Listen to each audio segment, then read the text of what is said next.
7h-10h sur Radio Courtoisie, suivez la ligne droite.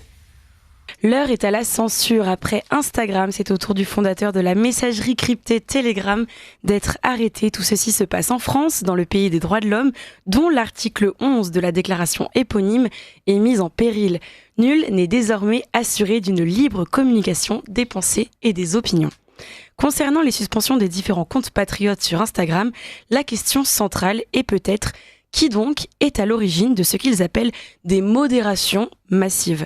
Ces plateformes sont-elles victimes de pression européenne ou encore du siège américain du groupe Meta? Ou bien sont-elles volontairement à l'origine de la censure? Concrètement, qui veut museler les patriotes? Et on en parle avec nos deux invités, Sarah Knafo et Pierre Gentillet. Bonjour Sarah. Bonjour. Vous êtes énarque, députée européenne du parti Reconquête depuis juin dernier. Merci d'être avec nous pour cette saison 4 de Ligne droite. Et Pierre Gentillet, bonjour. Bonjour. Vous êtes avocat au barreau de Paris. Nous sommes ravis de vous retrouver ce matin tous les deux. Sarah Knafo, vous avez réagi au lendemain des suspensions sur Instagram. Vous avez aussitôt publié une question écrite à la Commission européenne. Est-ce que vous pouvez expliquer à nos auditeurs de quoi il s'agit ? Bien sûr, donc une question écrite à la Commission européenne oblige la Commission à répondre parce que j'ai considéré que, vous l'avez dit dans votre introduction, si les plateformes censuraient de cette manière, ce n'était pas contre l'Union européenne, mais avec l'aide et parfois même poussé par l'Union européenne, d'ailleurs de plus en plus. C'est ce qu'on a vu avec le cas d'Elon Musk, quand il a voulu justement libérer la parole sur Twitter, qu'il a renommé X, son premier ennemi, ça a été Thierry Breton, le commissaire donc européen chargé du numérique. Et on a vu la passe d'armes qu'ils ont eue tous les deux en juillet, quand justement l'Union européenne disait à Elon Musk: vous n'avez pas le droit de libérer la parole à ce point. Vous n'avez pas le droit parce que dans l'Union européenne, on veut édicter certaines règles qui doivent pousser justement à contrer la liberté d'expression par certains autres principes, comme par exemple le refus de ce qu'ils appellent l'incitation à la haine, donc des propos haineux. Et là, ça peut aller très très très loin. Donc le compte Occidentis, par exemple, pour prendre cet exemple, qui partagerait une vidéo d'agression. L'Union européenne peut considérer que c'est une incitation à la haine de partager une vidéo d'agression. Et donc, quand je pose cette question écrite, ce que je dis à l'Union européenne, justement, c'est qu'en principe, notre continent était le continent de la liberté d'expression. C'est même ici qu'on en a inventé le principe. Et par conséquent, au lieu de pousser ces entreprises américaines à censurer toujours davantage, même quand elles ne le voudraient plus, exemple de Twitter, elles devraient plutôt pousser les plateformes à la libre expression et pas à la censure. Et vous disiez tout à l'heure, en effet, le droit à la liberté d'expression est protégé dès notre déclaration des droits de l'homme. Et ça m'a rappelé une phrase d'Hubert Védrine qui disait: la France n'est pas le pays des droits de l'homme, mais le pays de la déclaration des droits de l'homme. Et on en voit les effets tous les jours, malheureusement. Alors concernant justement cette question écrite, je rebondis encore dessus. Concrètement, quels sont les leviers au sein de la Commission européenne? Sur quoi vous les interpellez? Donc sur le sujet bien sûr, mais alors comment est-ce qu'ils pourront agir s'ils prennent connaissance et qu'ils vous répondent sur cette question que vous leur posez? Alors concrètement, la question porte sur le Digital Service Act. Donc c'est une réglementation qui a été adoptée par l'Union européenne et qui est entrée en vigueur en 2024. C'est précisément le sujet sur lequel Thierry Breton et Elon Musk se sont affrontés, parce que le Digital Service Act contraint les plateformes à censurer quasi immédiatement. Je vous donne un exemple. Vous allez sur Twitter et vous avez un tweet qui parle, peu importe du sujet. Vous appuyez sur signaler. Et là, on vous demande si vous voulez signaler au nom du droit de l'Union européenne ou le signaler tout court. Si vous appuyez sur signaler au nom du droit de l'Union européenne, donc c'est écrit DSA, Digital Service Act, Twitter est contraint de regarder votre demande dans un délai très restreint. Ça peut être même pas 1 heure, on vous répondra dans l'heure pour vous dire: voilà, on a bien censuré ce post. C'est-à-dire que l'Union européenne impose aux plateformes des règles encore plus strictes qu'elles-mêmes mettaient en œuvre. Donc pour le groupe Meta, par exemple, eux ils veulent censurer clairement. C'est pas comme Elon Musk qui a décidé d'être libre. Donc pour le Digital Service Act, à mon avis, c'est précisément le texte qu'on doit amender dans le sens de la liberté d'expression. Je pense qu'il y a d'autres leviers, comme des commissions d'enquête. Vous avez pu voir qu'aux États-Unis, il y a eu une commission d'enquête qui avait demandé des comptes à Meta, et je pense que c'est ce que devraient faire les parlementaires, non seulement français, mais européens. C'est d'ailleurs ce que disait hier à notre antenne Charles Prats, l'ancien magistrat qu'on a reçu avec Maud Coffer hier. Il enjoignait vraiment les parlementaires à se saisir de ce sujet, à lancer une commission d'enquête parlementaire. Donc espérons qu'elle aboutisse. De votre Il a côté, raison. Pierre Gentillet, quelle a été votre réaction quand vous avez vu donc les différents comptes tomber les uns après les autres? C'est-à-dire que on voit venir ça de loin tout de même. J'ai envie de vous dire que cette censure, elle fait quand même suite à des pressions politiques, ça a été rappelé. Thierry Breton a beaucoup insisté auprès des GAFAM, et notamment contre un qui est Elon Musk, qui possède X, ex-Twitter, pour essayer finalement, je dirais, de contraindre ces grosses structures à rejoindre les standards que l'Union européenne veut imposer. Mais c'est là où c'est important de comprendre que ce ne sont pas des standards juridiques, ce sont des standards politiques.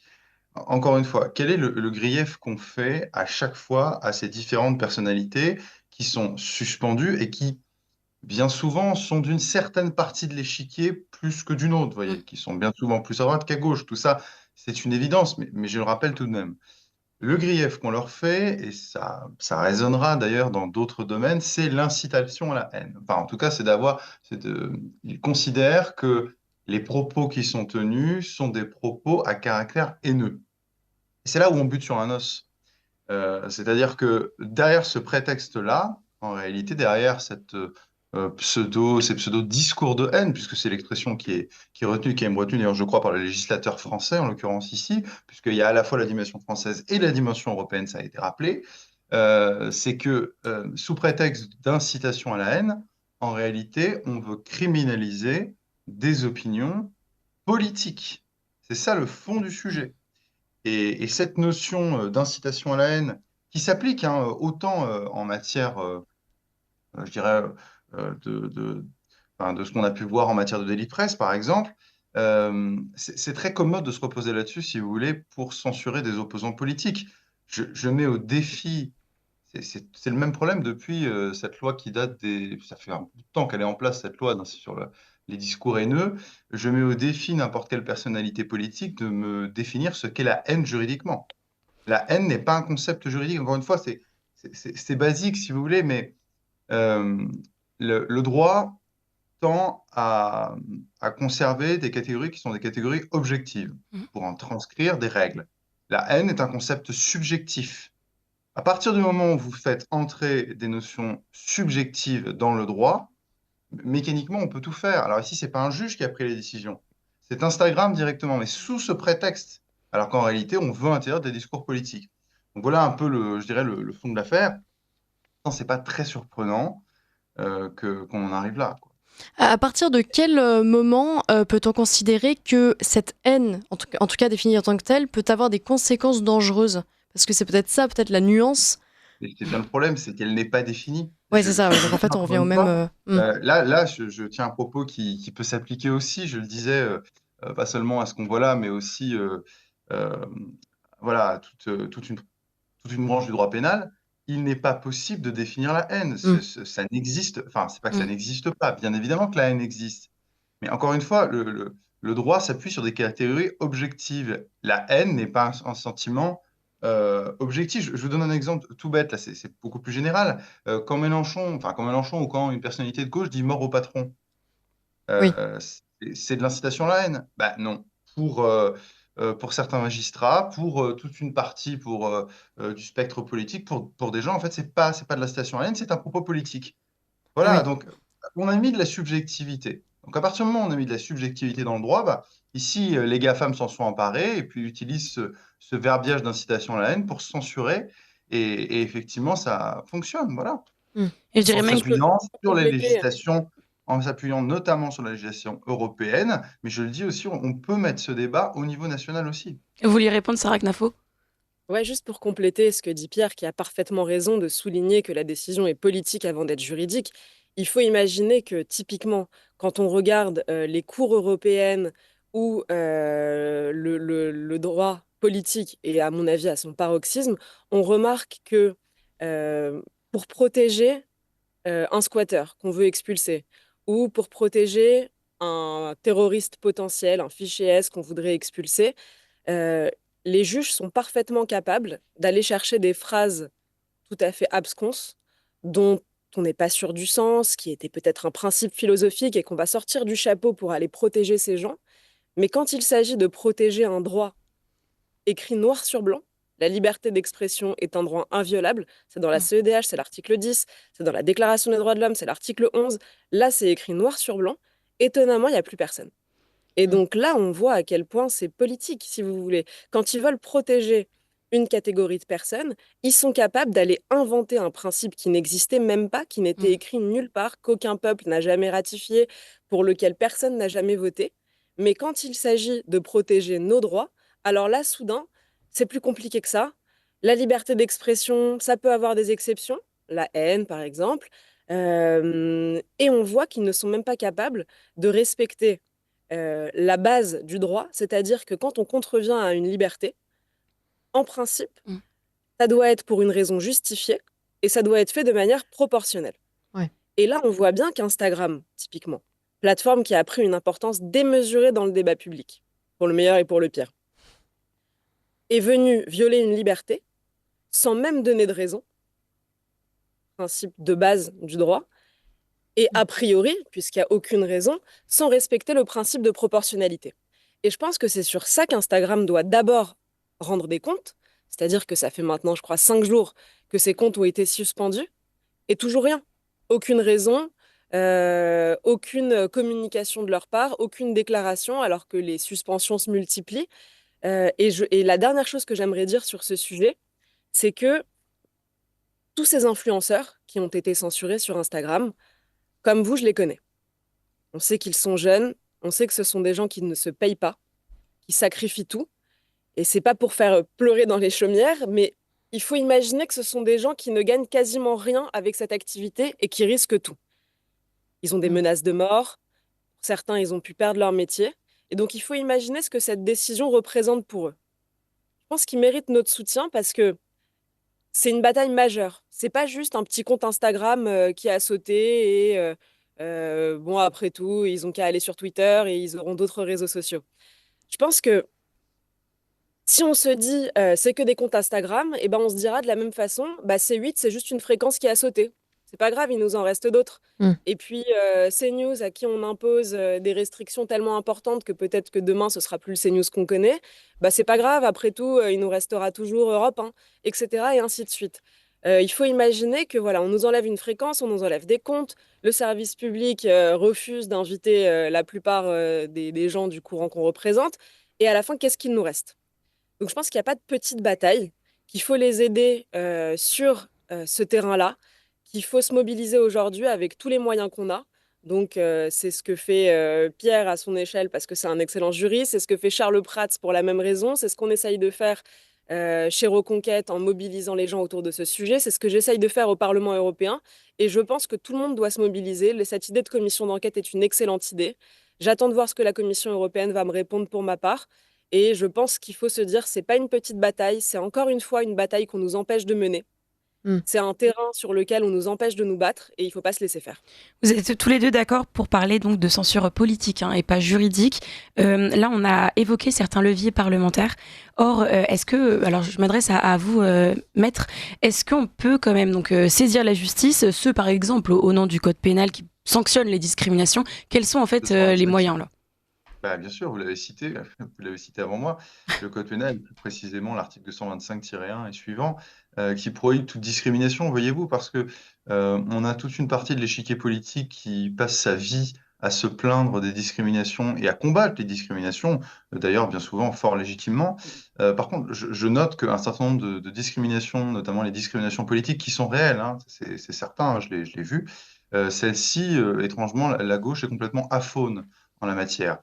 Donc ça, je mets cet aparté de côté. Maintenant, évidemment, il y a des recours. Il y a un recours en référé et qui peut être tout à fait justifié. Un recours en référé, c'est un recours qui se fonde sur une condition d'urgence. Et ici, ça a été rappelé effectivement par Sarah.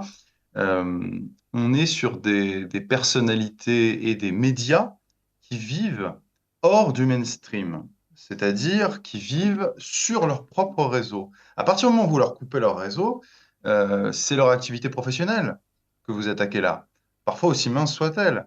Donc, on peut envisager un recours en référé sur la condition d'urgence. On peut aussi évidemment envisager un recours au fond. La difficulté d'un recours au fond, c'est qu'un recours au fond peut durer un certain temps, hein, et étant donné la lenteur de nos tribunaux, ça peut durer 2 ans uniquement sur un recours pour un jugement en première instance. Donc évidemment, sur un fondement qui serait un fondement de discrimination. Encore une fois, je vous rappelle que le code pénal, si on prend que le code pénal, euh, prohibe les discriminations sur les opinions politiques réelles ou supposées. Réelles ou supposées. Mm. Et c'est ça toute la difficulté du propos. Et en même temps, c'est ce qui va être, et c'est ça à mon avis, si on est sur ce genre de recours, ça va être toute la difficulté des avocats, ça va être de démontrer qu'ici, le groupe Meta, et au cas particulier la société Instagram France, a, non pas en se basant sur ce qu'elle affiche comme étant les règles de sa communauté, vous pouvez aller sur Instagram, vous verrez qu'elle affiche ses règles, et les règles de la communauté mentionnent euh, l'interdiction des discours haineux. Euh, il va falloir arriver à démontrer qu'on n'entre pas dans cette catégorie. Mm. Et a priori, il y a des chances. Je le dis pourquoi? Parce que nous avons tous vu que ces comptes ont tous été censurés au même moment. Mm. Donc ce n'est pas du fait d'une publication particulière. Mm. C'est une vague, si vous voulez. C'est un paquet de censure qui est arrivé en même temps. Comme une Et feuille de qui, route. absolument, et exactement, j'allais y venir. Et qui, d'après moi, encore une fois, pourrait davantage s'expliquer par une directive. D'ailleurs, je ne pensais pas à ce mot-là directive, parce qu'on peut penser directive européenne, mais une directive du groupe Mm. pour censurer et faire le ménage un peu plus sur un certain bord de l'échiquier politique des comptes Instagram, notamment que vous avez cités. Et là, effectivement, on est authentiquement dans le délit d'opinion, et là, on est dans la discrimination à caractère politique. Voilà, c'est là où la bataille va se situer. Mais encore une fois, on en reviendra aussi à ce que je vous ai dit en introduction. C'est que comment faire pour beaucoup, la frontière est mince entre ce qu'on appelle un discours de haine Mm.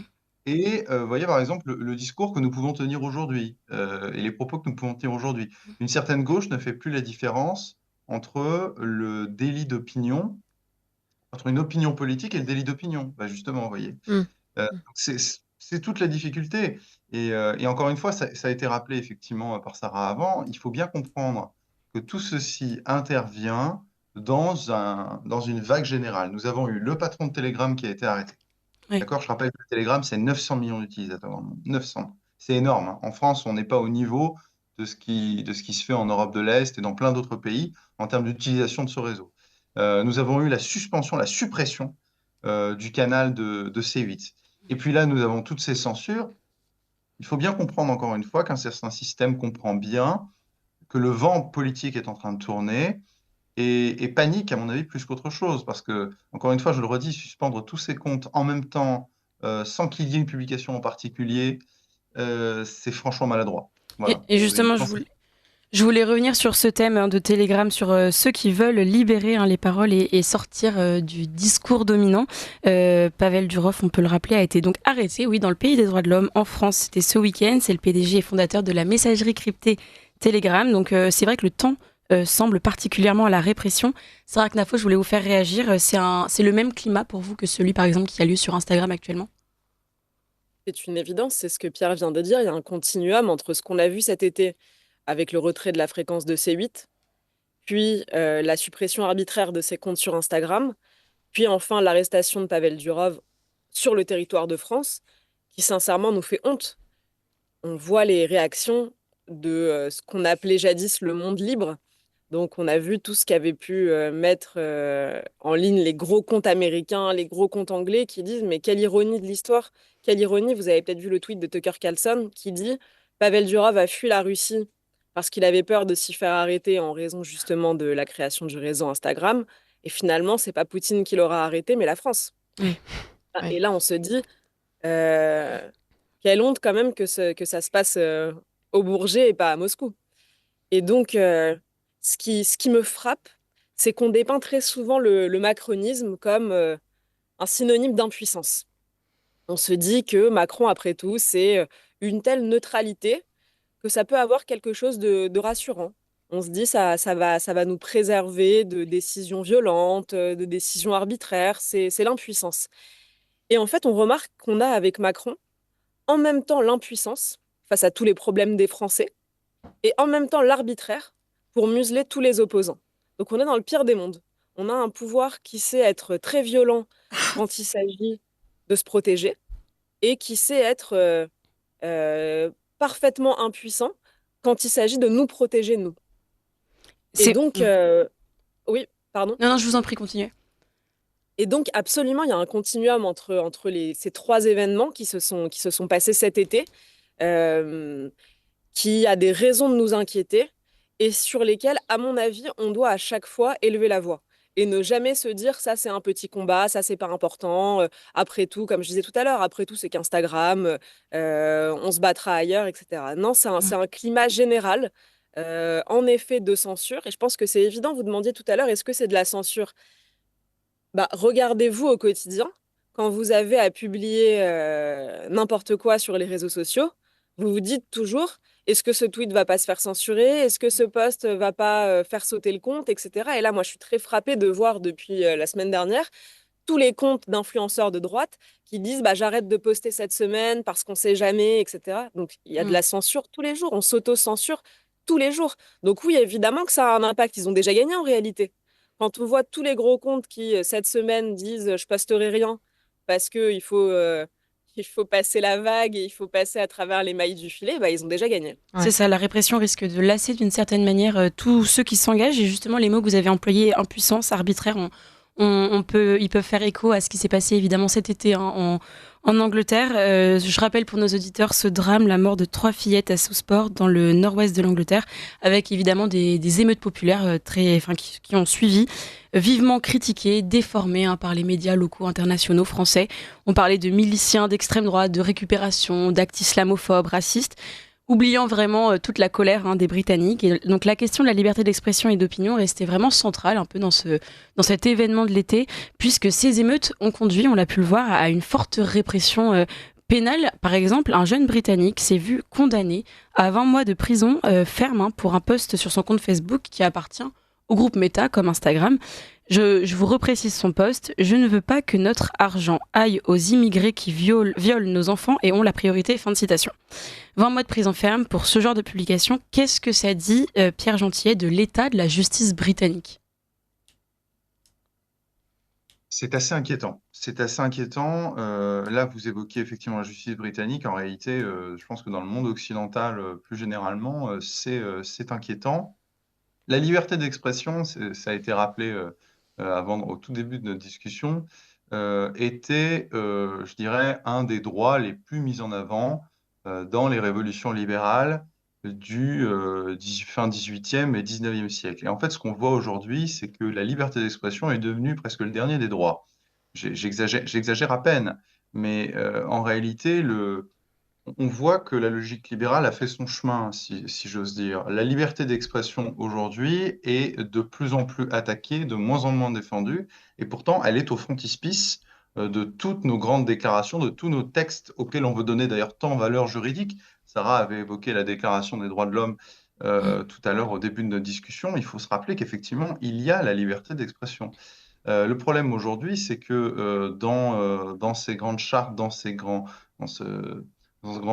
assemblage de principes, on sélectionne d'autres droits et de moins en moins, effectivement, on fait primer la liberté d'expression. Je pense qu'effectivement, c'est assez grave aujourd'hui ce qui est en train de se passer en France et dans le monde occidental, on s'attaque, pardon, à la liberté d'expression parce qu'on veut museler un certain camp politique.